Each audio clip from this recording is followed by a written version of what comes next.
Thank you for joining us. From our studio in Tokyo, this is NHK Newsline. We begin in Japan, where campaigning has officially kicked off to choose the next leader of the main ruling party. 3 candidates are making their pitches in the hopes of being named president of the Liberal Democratic Party. The winner is set to become the country's next prime minister, as Abe Shinzo is stepping down because of health issues. Representatives from the 3 camps are filling out paperwork at the party headquarters to launch their official campaigns. The race will likely focus on how much each candidate would stick with Abe's policies, including on the coronavirus, the economic fallout, and revitalizing rural areas. Ishiba Shigeru is running to be party leader for the 4th time. The former LDP Secretary General and Defense Minister has long been seen as Abe's rival. Ishiba says he would improve living standards in rural areas by creating jobs and raising incomes. Chief Cabinet Secretary Suga Yoshihide has been one of Abe's closest aides. He has served as the top government spokesperson throughout Abe's nearly 8 years in office. Suga is promising to continue Abe's policies. That includes his goal of containing the new coronavirus while maintaining economic activity.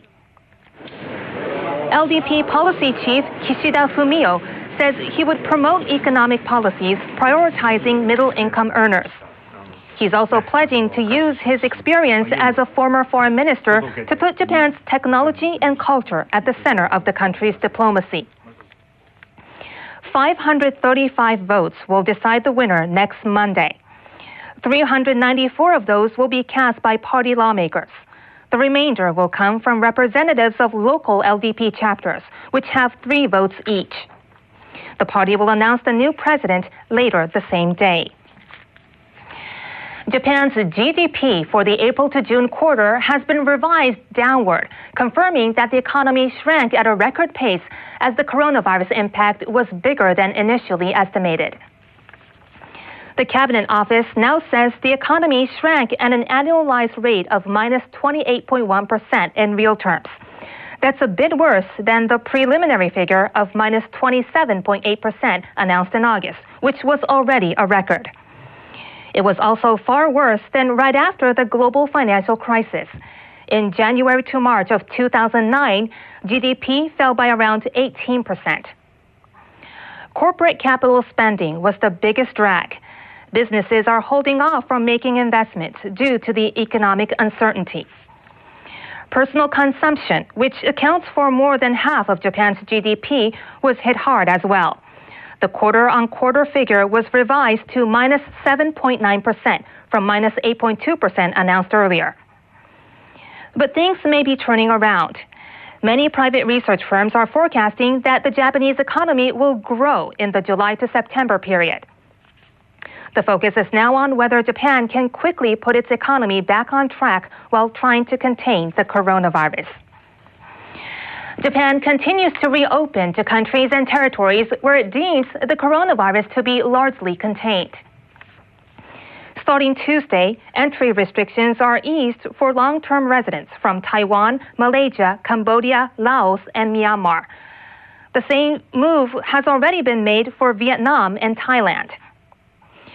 Japan also aims to strike a deal with Singapore by the end of the month to mutually allow short and long-term visitors. The government is also negotiating with China, South Korea, and Australia. It hopes the moves will help revive Japan's economy. Officials in Tokyo are promising more support for Mauritius as the tiny African country works to clean up a devastating oil spill from a Japanese ship. Foreign Minister Motegi Toshimitsu spoke by phone with Mauritian Prime Minister Pravind Jugnauth on Monday. The Japanese-owned bulk carrier struck a coral reef and broke apart off Mauritius in late July, spilling about 1,000 tons of oil. Motegi told Jugnauth Japan will work to ensure safe maritime navigation in the area and help the ecosystem to recover. He also pledged to provide fishery equipment as part of efforts to rebuild the country's economy. Motegi says their countries will work closely together. Japan plans to offer support now, but also in the medium to long term. Motegi says Jugnauth expressed gratitude for Japan's offer and for sending disaster relief teams.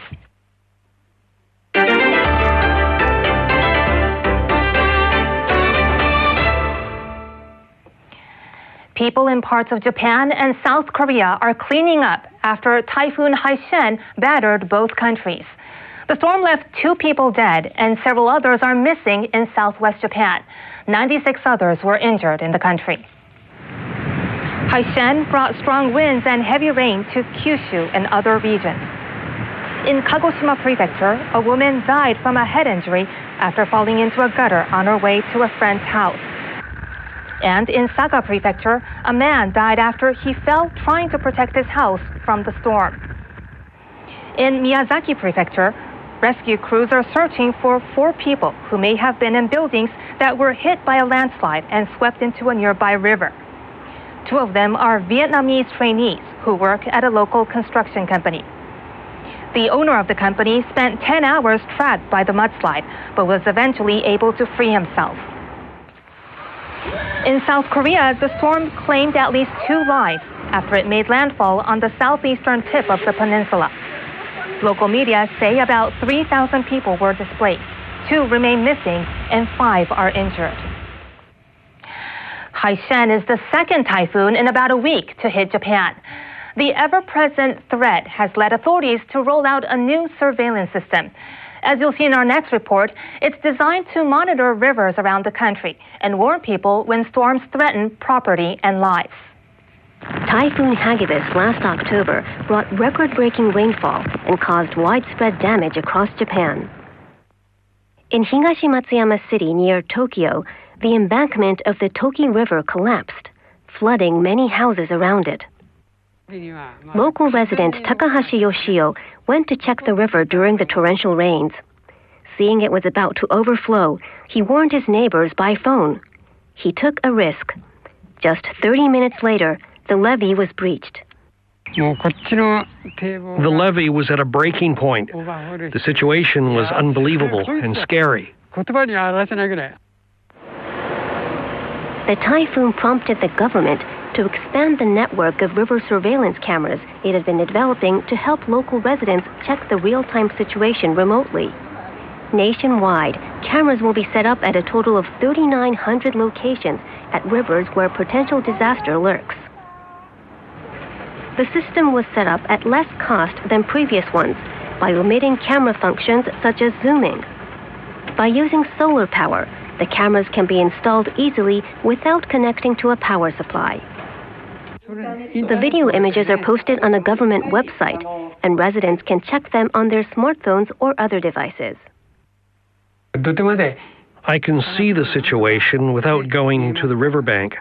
Now people don't have to take the risk I did. The community where Takahashi lives formed a group on a social media platform to ensure residents can see the videos and share other disaster information. It is unavoidable that this area will have floods, so it is essential to evacuate quickly.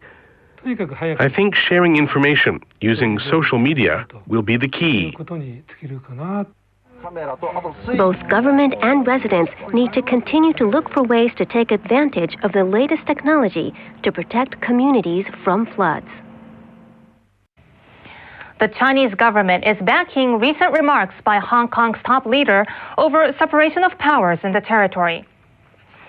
A spokesperson for the Hong Kong and Macau Affairs Office of the State Council released a statement on Monday. It says the high degree of autonomy enjoyed by Hong Kong, including executive, legislative, and judicial powers, is granted by the central government. The statement says the government on the mainland has the authority to represent the country's sovereignty, and that there has never been separation of powers in Hong Kong. The spokesperson noted that late Chinese leader Deng Xiaoping had emphasized that Hong Kong wasn't suited for separation of powers during the process of drawing the Basic Law in 1987. Hong Kong's chief executive, Carrie Lam, said last week the city's political system has no separation of powers between the executive, legislative, and judicial branches. Pro-democracy activists have reacted sharply, saying her remarks represent Beijing's intention to tighten its control of the territory. In Belarus, leading opposition activists have been detained or expelled from the country amid massive anti-government protests. Demonstrations erupted in August after President Alexander Lukashenko was re-elected for a sixth term. His critics say the vote was rigged. Lukashenko's administration has been cracking down on leading members of the Coordination Council, a body set up by opposition forces. One of the group's senior members, Maria Kolesnikova, is believed to have been taken away by masked men in a van on Monday. Authorities have detained 2 of the other 6 executive members of the council. Another has been expelled, and 1 has fled to Poland. That leaves only 2 executive members, including Nobel laureate Svetlana Alexievich, continuing with the protests in the country. And now for world weather, let's turn to our meteorologist, Yoko Komagata. Hello, Yoko. Hello. So let's go back to Typhoon Haishen. Can you give us more details on the effects it had on the Korean peninsula? So Typhoon Haishen made landfall in Ulsan, which is one of the largest cities in South Korea, knocking out power to thousands of people. Following Typhoon Maysak, Haishen is the second powerful storm to hit South Korea in a week. Maysak brought over 1,000 millimeters of rain to Jeju Island last week. On top of that, we saw over 500 millimeters of rain in Jeju from Haishen. The storm system has become a low-pressure system. However, widespread showers and strong winds are still expected across northeastern China and southeastern Russia on Tuesday. The ground is already saturated in some areas, so further flooding and landslides are the main concerns. Conditions will improve in Seoul as we go into Tuesday with a high of 26 degrees. Sunny conditions will return to Tokyo on Tuesday. At the same time, temperatures will rise once again across much of Japan. Highs will be around the mid-30s in Tokyo and Fukuoka. Even in Sapporo, Hokkaido, the high may reach 33 degrees on Tuesday. Speaking of heat, California has been dealing with forest fires. A heat wave has been affecting the southeastern U.S., creating scorching temperatures and drought conditions. Things will change significantly as unseasonable cold air arrives. After days of heat, snow was falling in parts of Montana late Monday evening. Temperature dropped 27 degrees in just one day. Temperatures will fall dramatically in the Rockies and the Plains on Tuesday. People in the mountain areas may see some snow that could be one of the earliest ever snowfalls in places like Montana. The high marked 36.1 degrees in Denver on Monday, but the low may be under 0 on Tuesday morning with a high chance of snowfall. The low will be only 9 degrees in Omaha and 26 degrees in Las Vegas on Tuesday. That's all for now. Stay safe. That's all for this edition of NHK Newsline. Thank you for staying with us and hope you'll join us again.